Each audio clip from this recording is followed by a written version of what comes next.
Hello friends, welcome to my channel সুস্মিতার রান্নাঘর slice of life. আজকে আমি কাঁচা আমের টকঝাল মিষ্টি আচার বানিয়ে দেখাবো। এটা গুড় আম নামেও পরিচিত, বানানো ভীষণ সহজ আর এই আচারটি দীর্ঘদিন সংরক্ষণ করেও খাওয়া যায়। আশা করব আজকের ভিডিও আপনাদের ভালো লাগবে। ভালো লাগলে প্লিজ ভিডিওটিকে লাইক করবেন, শেয়ার করবেন আর নতুন রেসিপি দেখবার জন্য চ্যানেলটিকে সাবস্ক্রাইব করবেন। সাবস্ক্রাইব করবার সময় বেল আইকনে ক্লিক করবেন, তাহলে নতুন রেসিপির নোটিফিকেশান আপনারা পেয়ে যাবেন। কাঁচা আমের টকঝাল মিষ্টি আচার বানাবার জন্য এখানে 500 গ্রাম ওজনের কাঁচা আম ভালো করে ধুয়ে পরিষ্কার করে নিয়ে জলে ভিজিয়ে রেখেছি। যেহেতু আমের খোসা সমেত আচারটা বানাবো, তাই এইভাবে কিছুক্ষণ জলে ভিজিয়ে রাখলে আমের কষটা বেরিয়ে যাবে। আমগুলোকে কেটে নেব।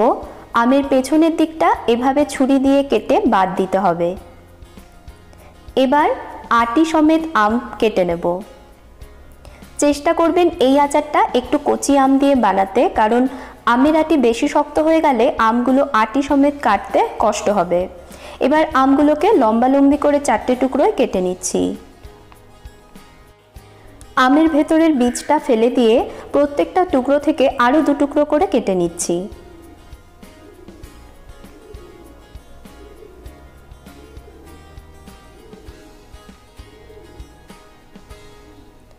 সবকটা আমকে দেখুন এভাবে ছোট টুকরোয় কেটে নিয়েছি।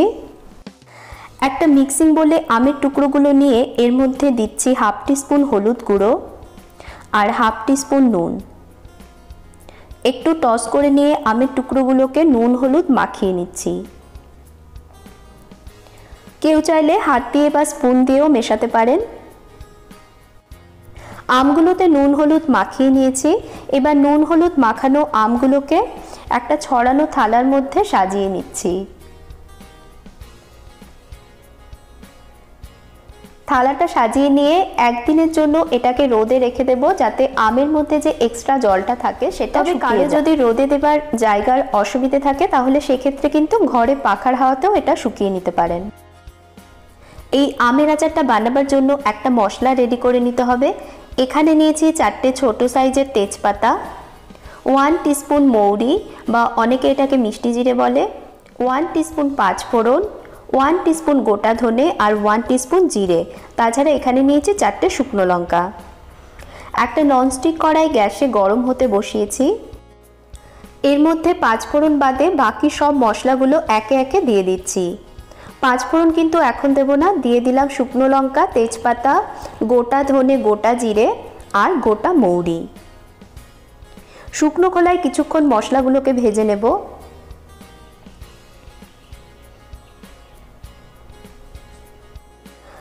মশলা ভাজার সুন্দর গন্ধ বেরোনো শুরু হলেই গ্যাসের ফ্লেম অফ করে দিয়ে মশলাগুলোকে ভালো করে ঠান্ডা হতে দেব।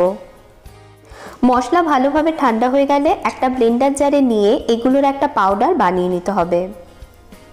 একদম মিহি করে দেখুন গুঁড়োটা করিনি, একটু আধ ভাঙা থাকবে এমনভাবে গুঁড়োটা করতে হবে যাতে মুখে পড়ে, তাহলে আচার খেতে ভালো লাগবে। আরেকটা পাত্রে আমি গুড় নিয়ে নিচ্ছি। আমি 500 গ্রাম আমের জন্য এখানে 500 গ্রাম গুড় নিয়েছি। আমের আচারের ক্ষেত্রে কিন্তু যতটা পরিমাণ আম নেবেন গুড়টা কিন্তু ঠিক ততটা পরিমাণই নিতে হবে। ছোট কাপের মাপের 1/2 কাপ ঈষৎ উষ্ণ গরম জল এর মধ্যে ঢেলে দিলাম। 15 মিনিট পর হাতা দিয়ে একটু চাপ দিতেই দেখুন গুড়টা গলে গেছে। আমগুলোকে একদিন রোদে শুকিয়ে নিয়েছি। রোদে শুকিয়ে নেওয়ায় দেখুন আমের জলটা অনেকটাই শুকিয়ে গেছে। ডিফারেন্সটা কিন্তু রোদে দেবার সময় ছবিটা দেখলেই বুঝতে পারবেন। তবে একদিনের বেশি রোদে রাখবেন না, তাহলে কিন্তু আমগুলো বেশি শুকিয়ে যাবে। যে কড়াইটাতে মশলা ভেজেছি সেই কড়াইটাতেই 2 টেবিল স্পুন সর্ষের তেল গরম করে নিচ্ছি।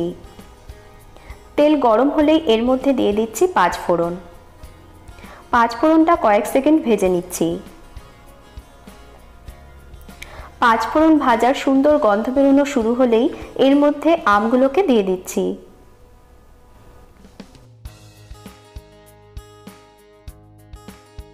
এবার 2-3 মিনিটের জন্য লো মিডিয়াম ফ্লেমে আমগুলোকে সাঁতলে নেব।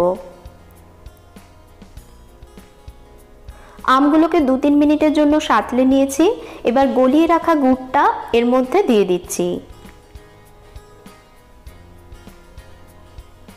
গুড় দেবার পর এটাকে জাল দিতে থাকবো যতক্ষণ না আমগুলো ভালোভাবে সেদ্ধ না হচ্ছে ততক্ষণ অবধি। 5-10 মিনিট পর দেখুন আম আর গুড় দুটো থেকেই জল ছেড়েছে। এই জলটাকে টানিয়ে নিতে হবে আর একটু ধৈর্য ধরে জাল দিতে হবে আর মাঝে মাঝে এভাবে নাড়া দিতে হবে যাতে করে গুড় বা আম কোনো রকমভাবে পুড়ে না যায়, কারণ পুড়ে গেলে কিন্তু যে কোনো জিনিসই খেতে বাজে লাগে। প্রায় 10 মিনিট ধরে জাল দিচ্ছি। দেখুন জলটা অনেকটা শুকিয়ে গেছে। আরও 10-15 মিনিট জাল দিয়ে নিয়েছি। দেখুন আমগুলো সেদ্ধ হয়ে গেছে আর গুড়ে একটা আঠালো ভাব চলে এসেছে। দীর্ঘদিন সংরক্ষণ করে খেতে হলে আচার কিন্তু ভালোভাবে জাল দেওয়াটা খুবই জরুরি, না হলে আচারে ফাঙ্গাস লেগে যাবার ভয় থাকবে। এবার এর মধ্যে সেই আগে থেকে ভেজে গুঁড়ো করে নেওয়া আচারের মশলাটা দিয়ে দিচ্ছি।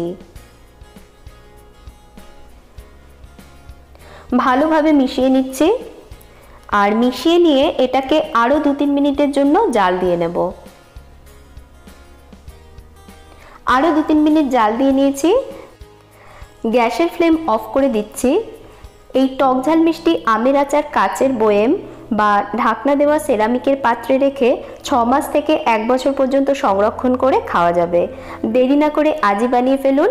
আর ভিডিওটা ভালো লাগলে প্লিজ ভিডিওর নিচে লাইক বাটনে একটা ক্লিক করুন। ভিডিওটা শেয়ার করবার আর চ্যানেলটাকে সাবস্ক্রাইব করবার অনুরোধ রইল। আপনারা ভালো থাকবেন, ভালো রাখবেন। ধন্যবাদ।